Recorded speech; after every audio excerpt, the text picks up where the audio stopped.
गृह मंत्रालय की ओर से वाराणसी में 13 नवंबर से दीनदयाल हस्तकला संकुल में आयोजित 2 दिवसीय राजभाषा सम्मेलन का गृह मंत्री अमित शाह ने दीप प्रज्वलित कर शुभारंभ किया। इस दौरान गृह मंत्री के साथ उत्तर प्रदेश के मुख्यमंत्री योगी आदित्यनाथ, गृह राज्य मंत्री नित्यानंद राय, प्रमाणिक और सांसदगण, सचिव राजभाषा, संयुक्त सचिव राजभाषा, सांसद मनोज तिवारी सहित पूरे देश के अलग अलग राज्यों से आए विद्यानगर उपस्थित रहे। सम्मेलन का मुख्य उद्देश्य है कि आज़ादी के आंदोलन में महत्वपूर्ण भूमिका निभाने वाली भाषा हिंदी का राजभाषा के रूप में प्रचार प्रसार किया जाए। इसके साथ ही सभी लोग अपने संवैधानिक दायित्व को ऊपर रखते हुए अधिक से अधिक सरकारी काम हिंदी में ही करें। साथ ही हिंदी की ओर प्रगति पर चर्चा होगी। दोपहर के भोजन के बाद दीनदयाल हस्तकला संकुल, व्यापार सुविधा केंद्र एवं शिल्प संग्रहालय की ओर 2 सभागार में 3-3 सत्र आयोजित किए जाएंगे। पहला सभागार में पहला सत्र स्वतंत्रता संग्राम और स्वतंत्र भारत में संपर्क भाषा एवं जनभाषा के रूप में हिंदी की भूमिका और दूसरा सत्र राजभाषा के रूप में हिंदी का विकास, यात्रा और योगदान विषय पर आयोजित किया जाएगा।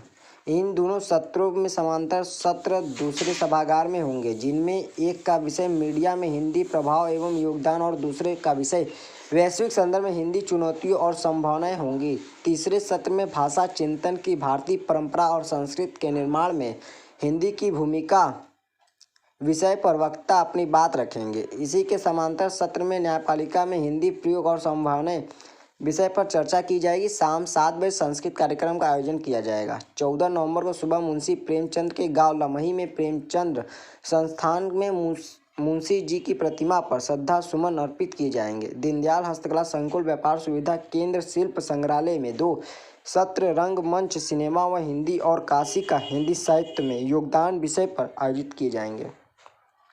बड़े लेवल पे आयोजन हो रहा है अखिल भारतीय स्तर पर।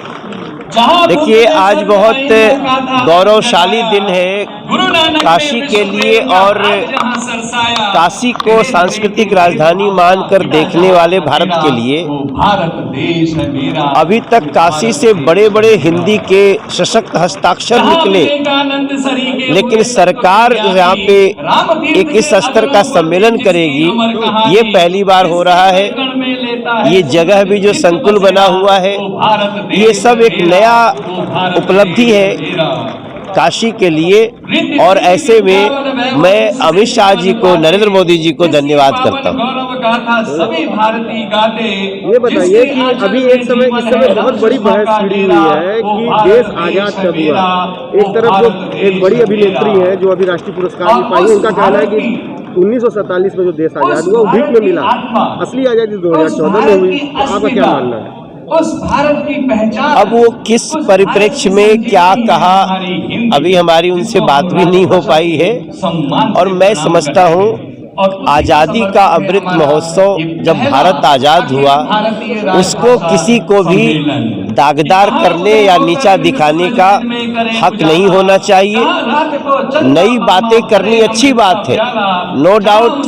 नरेंद्र मोदी जी के आने के बाद द गार्डियन ने भी लिखा कि एक नया भारत शुरू हुआ है, लेकिन इसका मतलब ये नहीं हो सकता कि हम अपने स्वाधीनता के इस महोत्सव को, अमृत महोत्सव को कम करके देखें। इसको गौरव से सभी को देखना चाहिए। हिंदू और हिंदुत्व पे सवाल हो रहे हैं, कहा जा रहा है, राहुल गांधी कह रहे हैं कि दोनों चीजें अलग हैं, हिंदू और हिंदुत्व अलग है। लोग केवल चुनाव में हिंदू और हिंदुत्व दिखाते हैं, उनके लिए तो अलग अलग होगा ही।